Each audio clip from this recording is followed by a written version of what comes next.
Alright guys, how's it going? It's Dark Solstice from the Dark Side Empire, and we're going to be talking about what does it take to be a squad leader. Now, this is definitely something that I'm hoping the other squad leads and the other leadership of the Dark Side Empire will take a kin to and actually start working towards, is creating these little videos, depending on who's talking, it might be a little longer, about what is it that they do when they're a squad leader? What do they focus on? What do they say? How do they say it? And what do they do? You know, there's a lot that goes into being a squad leader, as I'm sure a lot of you who have been thrust into leadership have noticed. You know, there's a bit more than just saying, go do this and go do that. You know, you've got to be actively aware of everything that's happening on the battlefield, especially when you're leading more than one squad. So let's talk about the differences in squads. Okay, so obviously the Dark Side Empire, the people who are in our outfit, for the most part, are very skilled. They know what they're doing, they know how to do it, and they're very good at doing it. That goes along with killing, following orders, repairing maxes, healing players, keeping Sundays alive. We are very good at what we do. Because of that, we also can take a lot more complicated orders. It's very easy for me to say, oh, okay, look, I've got 3 squads purely comprised of Dark Side Empire members. Okay, Alpha, I need you to do this, Bravo this, Charlie this. And then I can be pretty well assured that they're going to go and do that because they are very competent at following orders and getting objectives accomplished. But let's talk about the other types of squads that oftentimes you'll be forced to lead. And those are public squads, whether the squad is made up of just a couple public pubbies or mostly pubbies. I mean, I've run squads that are more or less one dark side squad leader and everyone else is a public player. There's a lot there, and there's a whole different dynamic to that type of battle, right? So let's talk about public squads first, because I'd probably say those are more often than not what you're going to be leading, is a squad that has quite a few public members. So what's the first thing you have to be aware of when you're leading a public squad? Well, you have to be aware of the fact that these people hold little to no allegiance to you or the squad. You have to remember, these guys are more or less mercenaries, and that's the way you need to treat them, and that's the way you need to see them as. Because if you expect them to do things that you would normally call on your outfit members to do, they are more than likely not going to do it. They are going to argue with you, and you have to be on point and on the ball at all times. You cannot let yourself slip up, and you cannot let yourself appear to be not confident in the orders that you're giving. Okay, so let's say that we've got our squad all nice and lined up at the warp gate. We're ready to go. We're going to move on to our first battle. So the first thing you do is you open up your map, right? We've got to take a look at what's going on the battlefield in order to give us an idea of where we want to go. So now I'm sure most of you know that it takes me quite a while to figure out exactly where we want to go. But that's because I have a specific thing I'm looking for whenever we're going into a fight. So let's see. Let's look at our map right now, and we're going to see where the hot zones are. So obviously, Mao Watchtower right there is a nice battle there. There's a huge force at Mao.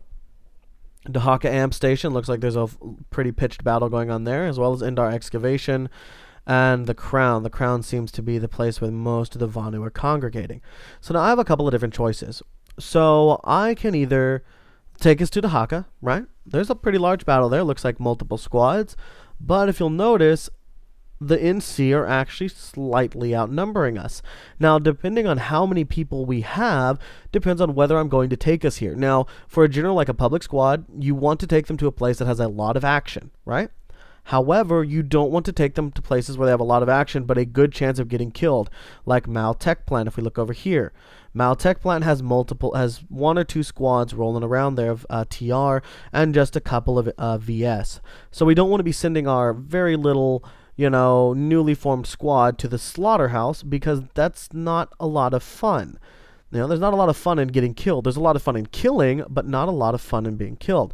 So most likely taking the squad to Dahaka Amp Station would be probably the most effective tactic there. Because the thing is, once we bring our little squad in there, more than likely we'll be able to tip the number in our favor, or at least bring it up to even. Once it's up to even, it gives us a bit more of a fighting chance in attacking and actually really making a move against the NC, and that's what public people want. Obviously I could throw DSE members into the slaughterhouse 24 hours a day, and they are still going to listen to everything I say, because they have that loyalty to me and to the outfit. They're going to follow me wherever I tell them to go because I am the squad leader, and that loyalty helps make us so powerful. It helps make us win these battles that we should not otherwise have won. And that's the idea. However, when you're running a public squad, you have to realize that these guys have no loyalty to you. If they find that we are getting cut down every single place we go, they're not going to want to follow us. They're going to want to go somewhere else that's more fun, a place that's more exciting, where they're going to get more kills because they're in it for the certs. And they're not there for the battle. They're not there for the victory. They're in it to get points. So we have to take them to places that are nice to fight at. So Dahaka Amp Station, perfect place. Mao Tech Plant actually is now a pretty good area to go to. As you can see, a lot of the TR have, looks like, moved over to Mao Southwest Gate. So moving over to Mao would be a good idea. However, this is where being a little bit more battle aware gives you an edge. So now I said, oh, Mao Tech Plant's a great place to go. Now a less experienced squad leader might say, let's go, and then they go to Mao Tech Plant. And then what happens? Well, if they had moused over just one little square, they would have seen at Mao Southwest Gate, there's quite a big force of TR. And what happens if that little VS force gets shut down? Every single one of them is coming right back into the tech plant. And they're going to beat the living crap out of you. And so you have to be aware of not only what is going on in this battle, but where are the people around. So like Dahaka Amp Station. First thing I'm going to do is say, oh yeah, Dahaka Amp Station, that's a pretty good battle. And I'm going to look, is there anyone at Uplink? No. Alkali? No. Dahaka? No. There's no one there. And originally, before, when I moused over this, there was 2 squads here. So I'd have to be careful. I'd have to say, well, we do have an even number at the amp station, but the moment that squad frees up at Southern Post, they're going to be hitting us here as well, and suddenly our numbers are going to change. So you have to be aware of what's going on in the hexes around you. That way you don't find yourself in battles where you're not going to win. Because obviously winning is the, optimal thing. You want to win. You don't want to lose. So now let's talk about an actual DSE squad, right? Now, obviously, a DSE squad is better trained, better equipped, and generally has a higher level of resolve than most of the other publics. I mean, we're just going to put that out there. It's true, and that's just how it is. So what does it mean that I can do with a DSE squad that I couldn't do with a public? Well, what it means is I can throw a DSE squad into a battle that I know that we may not win, but they are going to fight tooth and nail for every single inch of that land. Like this fight right here, Indar Excavation. This more than likely is a fight that we are not going to win. This is a very difficult fight. But I know that my guys are also very good. And so I can throw them into the Indar Excavation site, and even if we're still slightly outnumbered, I know we can turn the tides of battle. But it's going to be a push. It is going to be fighting tooth and nail, dying a lot. There's going to be a pretty tough fight there, and it's not something that's easy to win. So that's what I'm going to do. I'm going to say, okay, you know what? Let's go to Indar Excavation. Now this is where the whole micromanaging comes in. Okay, so once we get to Indar Excavation, this is what I want us to do. And that's when your personal tactics come in. So at this point, this type of tactic, this is what I would do. We would come in from Galaxy and more or less secure the main building. Once we've secured this main building and pushed everyone out, we can start working on the outsides. Because obviously we want to clear up this main area to give us a free place to spawn. We want to be able to spawn more or less safely and be able to get out. Because if we clear out here, but there's still a million people in here, by the time we get back up here and kick everyone out, they've already moved back in. So it's very important that we try to clear out this main room first, right? So let's say we've gone ahead and done that. We've cleared them out. There's still huge fighting around here. All we really need to do is take 1 point. So if I have multiple squads, I might say, okay, you know what, Charlie, I need you guys to go ahead and secure this building right here. Move over here and fight your way over there. Give me an update once you've gotten there. And as you can see, I'm starting to micromanage. Now I'm saying, okay, Alpha, we've got a lot of air. Can you get those AA guns up? Can you get, burster maxes up? Let's take down a lot of that aircraft. Bravo, start focusing on hunting down those Sundays and killing out those spawn points for the NC, I believe. Yeah, NC.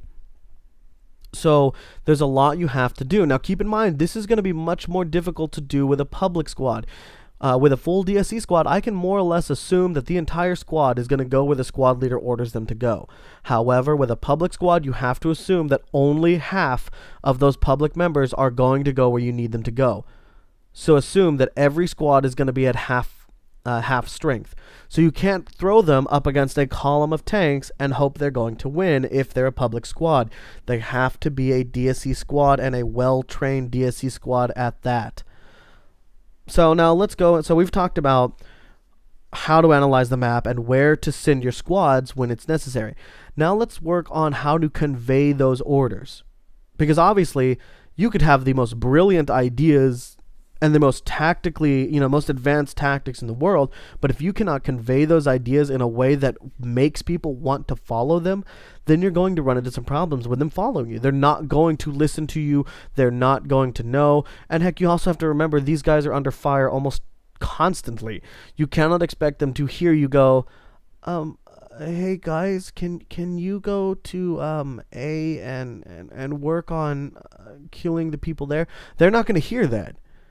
They're busy fighting for their lives. You've got to enunciate. You've got to be loud. You have to cut through that noise. Now, one of the tactics I do that most of you have probably heard is the fact that I repeat my order multiple times. I mean, I'll say it 3, 4, even 5 times if I think that not everyone has heard it. So let's say we're falling back out of Indar excavation site and we're going to go to Core Med Labs here, right? So I'm going to say, let me get into my squad leader mode. All right, guys, it looks like we've lost Indar excavation site. That's okay. We're going to fall back to Core Med Lab. Again, we're going to fall back to Core Med Lab, head to the squad or platoon waypoint. Once there, I want to get up a line of Ingies. Let's get your anti-vehicle turrets up to take out the tanks as they roll up. We're going to take anti-vehicle tanks to take out the tanks as they roll up. Also, if you have landmines, lay them down in a path around Core Med Labs. If we lay down those anti-tank mines, it's going to take out any tanks and sunderers that try to roll around. Now, we have taken apart most of their air force, so we're not going to have to pull any burster maxes. But let's get a lot of things to take down these vehicles as they roll up. I want to take them down before they get close to the Core Med Lab. Remember, it is a very open area. So we're heading to Core Med Labs. We're falling back to Core Med Labs. Get engineer anti-vehicle turrets and landmines laid down on the ground. And let's make sure we've got a couple spawn points ready for us. Let's get some snipers up on the buildings to take down key players as they're coming in. So now, as you can see, there's not much of a change in my tone of voice. That's just really how I speak. There might be, maybe I just don't know it. Who knows? But I did repeat and repeat and repeat and repeat the order ad nauseum because you may not have heard it the first time. Let's say you're fighting against a max, dude. You are 100% focused taking down that max, and you're not listening for what I'm trying to tell you. You may have heard Core Med Labs, you may have heard the word fall back, but that is all you heard. You didn't hear anything. So that's why I repeated it 3 or 4 times to make sure that every single time you had a chance of hearing that. So now, we're starting to fall back. People are respawning at Core Med Lab. We're getting ready, but people are milling about, uncertain of where to go. This is again where you need to start pushing into the micromanaging. So look, they've already prepped that point. They had people on that point immediately. So here's what I'd say. All right, everyone, it looks like they've prepped the point. Let's get some people around. Be aware that they're more than likely infiltrators, so watch your corners. Again, there's more than likely infiltrators on the point. Watch your corners. Now, if you keep saying this over and over and over again, people are going to hear it. Another key thing is to say it in the same way that you said it but the first time. So if you say, get on the point, use maxes, they might have heard get on the point, and they might have heard use maxes. But now if you say again, get on the point, use maxes, get on the point, use maxes, get on the point, use maxes, since you said it 4 times exactly the same way, more than likely they picked up enough of that information to piece together what you were talking about, and they go, oh, okay, I'm supposed to get on the point and use a max. More than likely they will figure it out if you say it enough times. And that's one thing that you do need to be aware of. That's one thing that I think, we're not going to turn this into a mudslinging thing, but one thing that I wish Emperor would do, because you've probably heard me ask multiple times, okay, wait, what are we doing? Because oftentimes when I'm leading my squad, I cannot hear Emperor because I'm trying to figure out what to do with my squad. So it would definitely help me a lot if he would repeat his orders multiple times to make, even putting it in chat would be a good idea. to make sure that everyone is aware of where we're going and what we're doing. It's definitely important that you do that. It's vitally important that you do it whenever you're running a public squad. Now, your DSC members, I mean, most of us have figured it out. If you see one guy moving, you generally fall in behind him and you follow where he's going, especially if it's your squad leader. Oftentimes, they'll just follow you around. Now, so that's good for moving around the base, but how do you get the puppies around the base? Because obviously they're not going to follow you. You know, they have no reason to follow you. They're just going to do whatever they're doing, right? Well, that's when it becomes very important to continue to repeat your order over and over and over again, making sure that they know, hey, look, guys, this is what we're doing and this is where we're going. We need to be there. And I'm sure you've heard me, like, let's use a biolab as a point. Okay, guys, we're getting hit on the northwestern side. We're getting hit very hard on the northwestern side.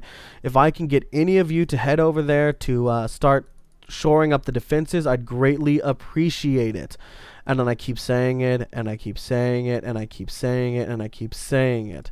Even some of you have heard me get a little more than terse with some of the public members. You know, I will yell at them if it is what, you know, needs to be done, because it royally pisses me off to know that my squads are dying and my squads are getting killed because these people don't want to play with everyone else, you know, because they don't want to, you know, they don't want to fight with everyone. They don't want to go, you know, they want to stay where they are because they're getting good certs and blah, blah, blah, blah, blah. And it's like, you know what?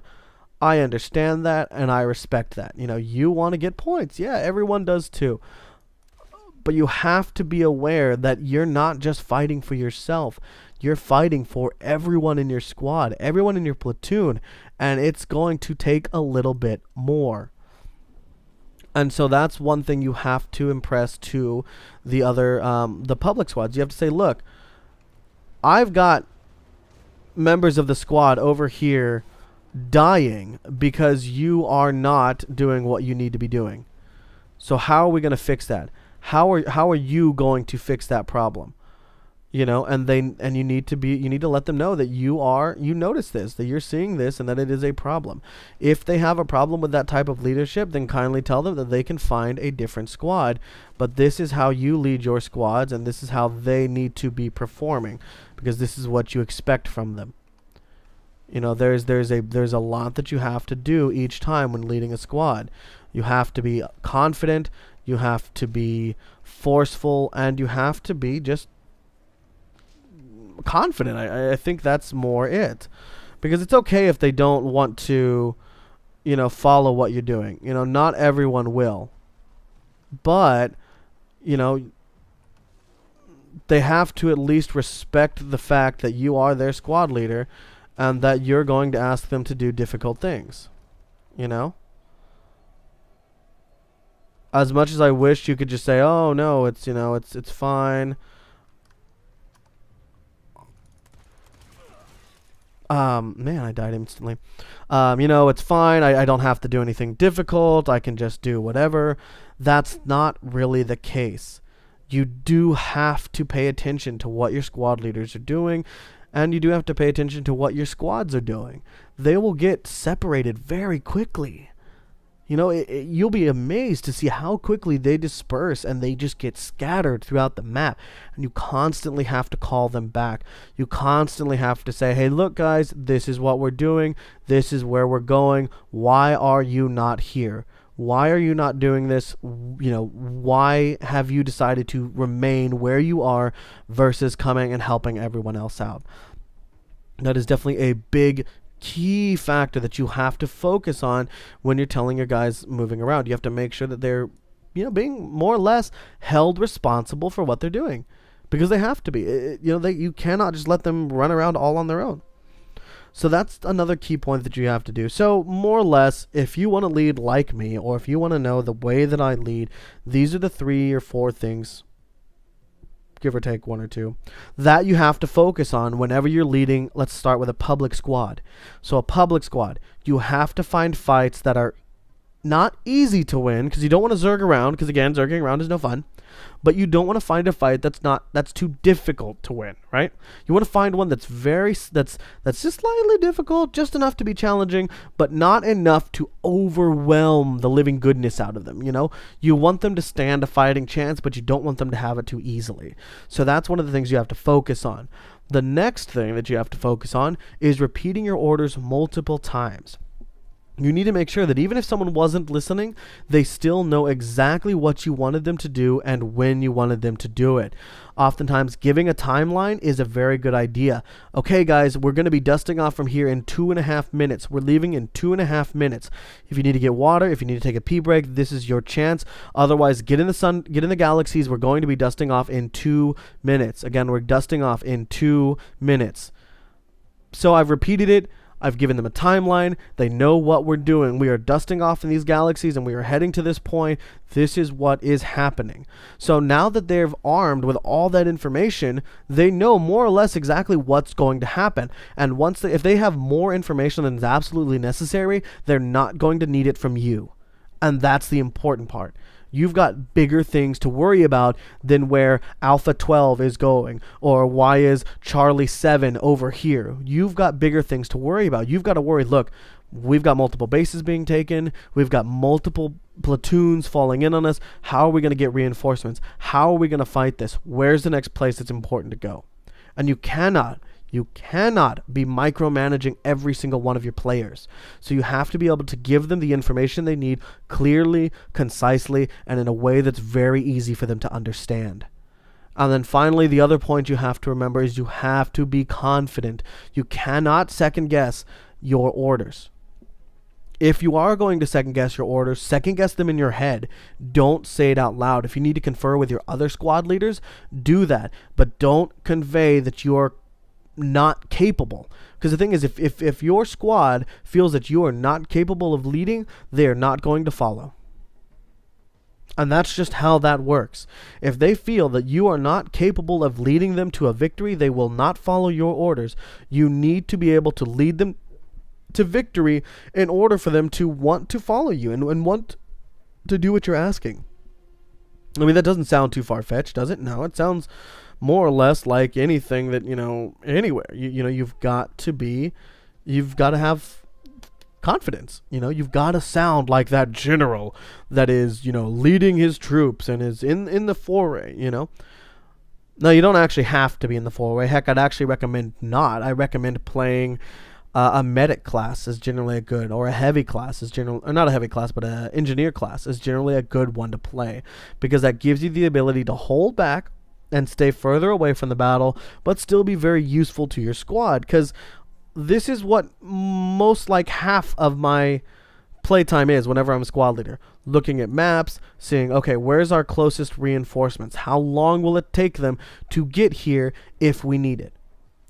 Where's the enemy's reinforcements? What are we going to hit by? If we're here at Crimson Bluff, are we getting hit from Rust Mesa and Zervin? And if you look, Briggs Lab is going down. Briggs Lab just went down, so East Canyon Checkpoint will be going down. So if we're trying to hold this off, we're going to be effectively surrounded in the next 10 or so minutes.